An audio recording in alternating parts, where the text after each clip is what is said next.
छायापुर राज्य, जो सदियों से अपने रहस्यों और अंधेरे जंगलों के लिए जाना जाता था, उस रात पूरी तरह शांत था।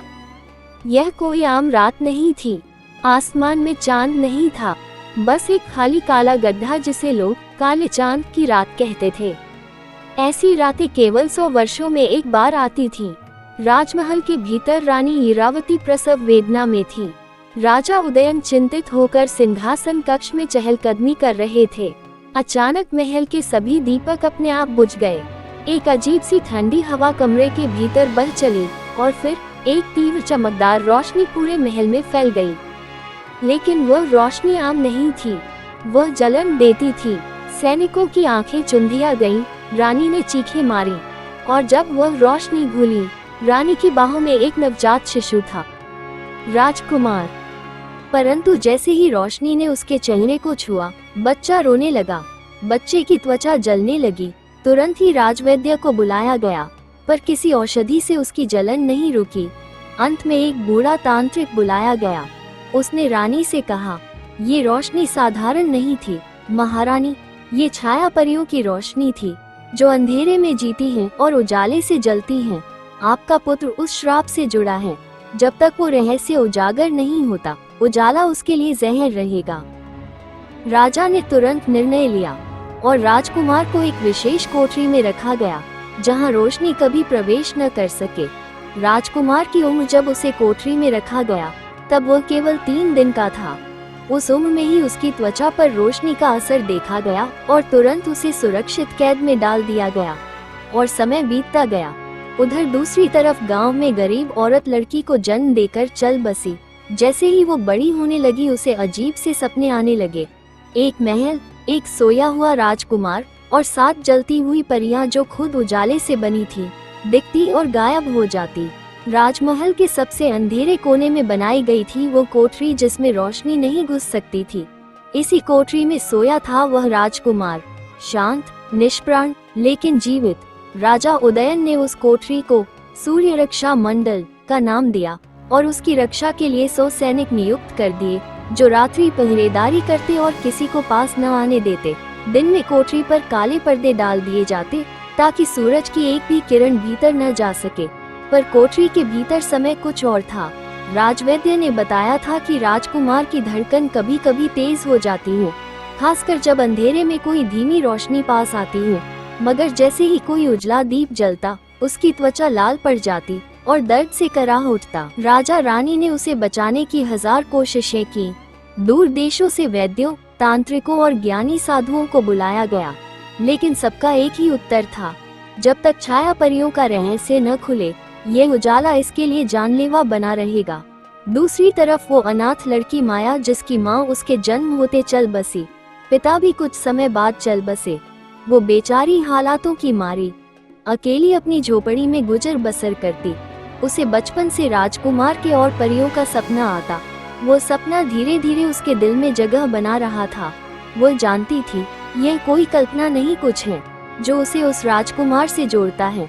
और एक दिन वो अपने छोटे झोपड़े से निकल पड़ी, उस रहस्य की ओर जो शायद उसे खुद से भी बड़ा सच दिखाने वाला था। राजमहल के ठीक पीछे बना था वह रहस्यमय ढांचा जिसे लोग श्राप का महल कहते थे। ये महल घने जंगल के पास था, जो ऊपर से देखने पर चमकते तारे की तरह दिखता था। इसकी दीवारें धूप में इंद्रधनुषी आभा छोड़ती थी, लेकिन भीतर बस अंधेरा था। भीतर बनी कोठरी में राजकुमार पिछले 21 वर्षों से कैद था। सभी भी नौकर, सैनिक और रानियां अब राजकुमार की बात तक नहीं करते थे। वह एक मिथक बन चुका था, एक जीवित किंतु छिपा हुआ सच। श्राप का महल अब केवल राजा और रानी के लिए खुलता था, और वह भी सिर्फ अमावस की रातों में। उधर माया अपने सपनों की दिशा में चल रही थी। वह जंगलों, नदियों और ऊबड़ खाबड़ रास्तों को पार करते हुए प्राचीन तांत्रिक शिविरों तक पहुंची थी। वहां उसे मिली एक जली हुई किताब जिसका नाम था छाया परियां, उजाले की संतति। उस किताब में लिखा था, परियां 7 थी, छाया से जन्मी, उजाले से जली। हर एक में एक रहस्य छिपा था, और जिस दिन 7 रहस्य एकत्र होंगे, अंधेरा जागेगा और उजाला मरना बंद करेगा।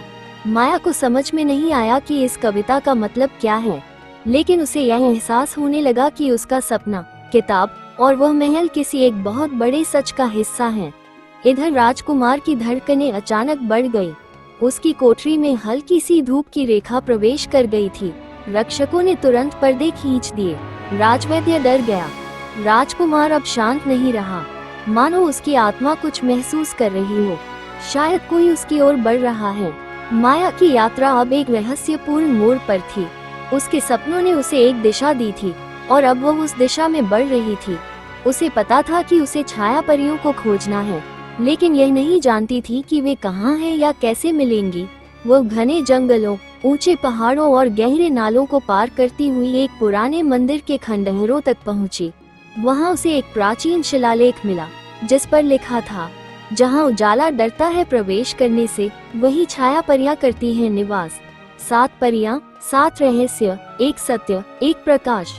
माया ने समझा कि उसे उन स्थानों की खोज करनी होगी जहां रोशनी नहीं पहुंचती। पहली छाया परी से उसकी मुलाकात एक गुफा में हुई, जहां कोई रोशनी नहीं थी। वो परी अर्ध पारदर्शी थी, उसकी आंखें चमक रही थी और उसकी आवाज में एक अजीब सी गूंज थी। उसने माया से कहा, तुम वह हो जिसकी हम वर्षों से प्रतीक्षा कर रहे थे। तुम्हारी आत्मा में वह संतुलन है जो उजाले और अंधेरे को एक कर सकता है। माया ने पूछा, मैं क्या कर सकती हूँ? परी ने उत्तर दिया, हमें मुक्त करो, हमारे रहस्यों को जानो और राजकुमार को बचाओ। माया अब रहस्यों को सुलझाने की ओर बढ़ रही है। माया की यात्रा उसे एक गहरे और रहस्यमय जंगल में ले आई, जहाँ सूरज की किरणें भी मुश्किल से पहुँचती थी। यहाँ की हवा में एक अजीब सी ठंडक थी और पेड़ों की शाखाएं मानो किसी रहस्य को छुपा रही थी। इस जंगल के बीचों बीच उसे एक प्राचीन गुफा मिली, जिसके द्वार पर एक चमकदार प्रतीक उकेरा हुआ था। 7 बिंदुओं वाला एक वृत्त, जो छाया परियों के अस्तित्व का संकेत था। गुफा के भीतर प्रवेश करते ही माया ने देखा कि दीवारों पर चित्र बने थे। परियां, जो उजाले में जल रही थी और उनके पीछे छिपी छायाएं उन्हें बचाने की कोशिश कर रही थी। ये दृश्य उसके सपनों से मेल खाता था। गुफा के अंत में उसे एक पत्थर की वेदी मिली, जिस पर एक कमल के फूल पर चमकदार क्रिस्टल रखा था। जैसे ही माया ने उसे छुआ, एक तेज प्रकाश फूटा और एक छाया परी प्रकट हुई। उसने कहा, मैं पहली छाया परी नीरा हूँ। हमारा उजाला कभी शुद्ध था, पर अब ये जलाने वाला बन गया है। हमें मुक्त करने के लिए तुम्हें 7 परियों के रहस्यों को जानना होगा। माया ने संकल्प लिया कि वो इन रहस्यों को खोजेगी और राजकुमार को बचाएगी। नीरा ने माया को एक चमकदार क्रिस्टल दिया, जो उसे अगली परी तक मार्गदर्शन करेगा। क्रिस्टल की चमक माया को एक प्राचीन झील की ओर ले गई, जहां पानी का रंग गहरा नीला था और उसके किनारे पर एक पत्थर की वेदी थी।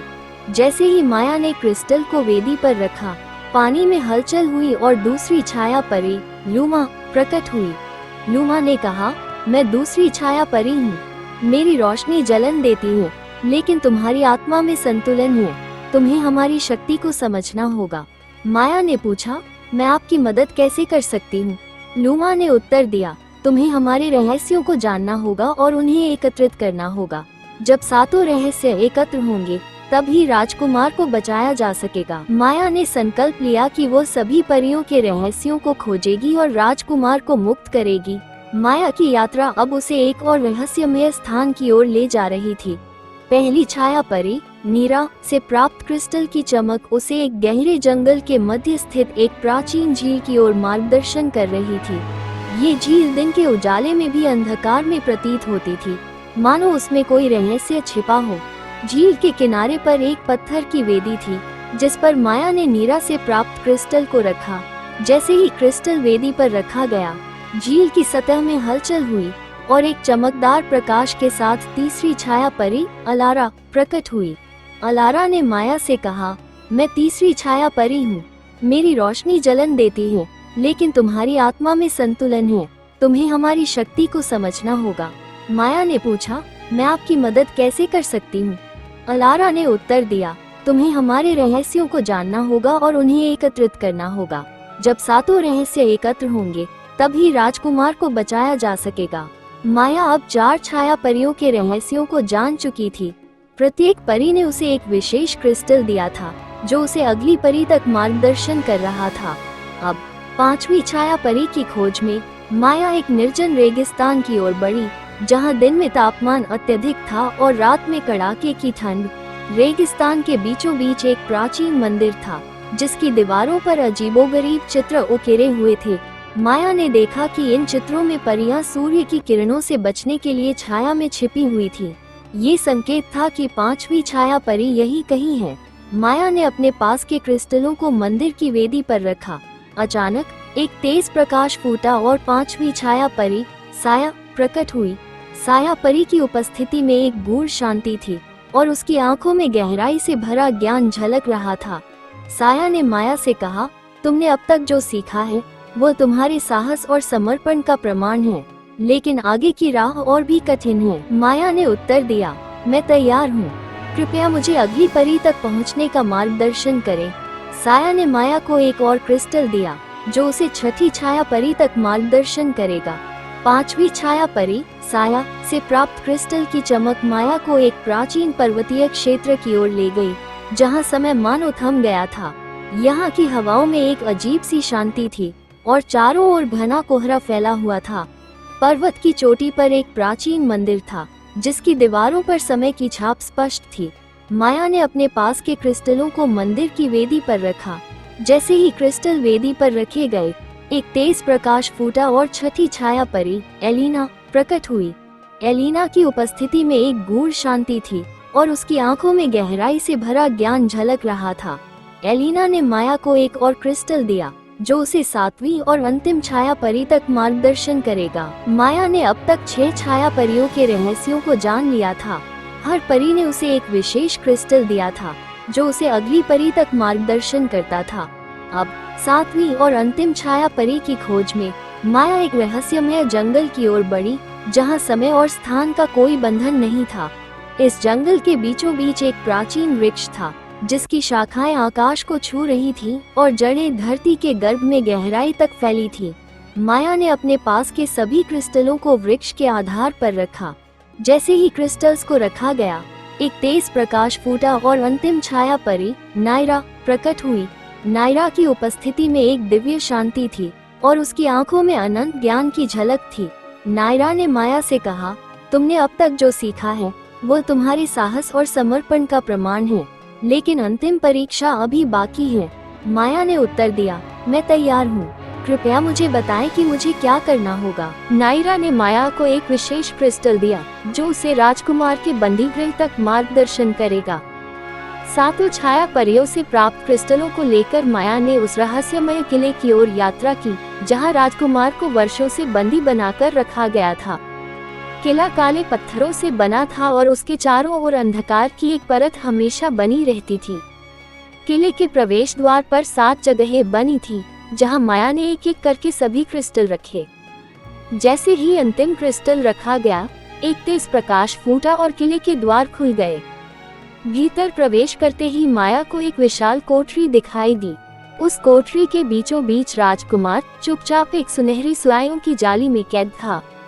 उसकी आंखें बंद थीं, पर सांसें धीमी धीमी चल रही थी। माया ने नायरा से मिले अंतिम क्रिस्टल को अपने हाथ में लिया और धीरे धीरे जाली की ओर बढ़ी। क्रिस्टल को उसने जाली के केंद्र पर रखा। अचानक क्रिस्टल पिघलने लगे और एक मधुर ध्वनि गूंज उठी। राजकुमार की आंखें खुली। उसने पहली बार माया को देखा। उसकी आंखों में हैरानी, कृतज्ञता और एक अनकही खुशी थी। माया ने मुस्कुराकर कहा, मैं तुम्हें लेने आई हूँ।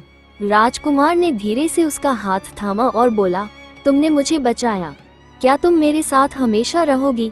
माया ने कहा, हाँ, हमेशा।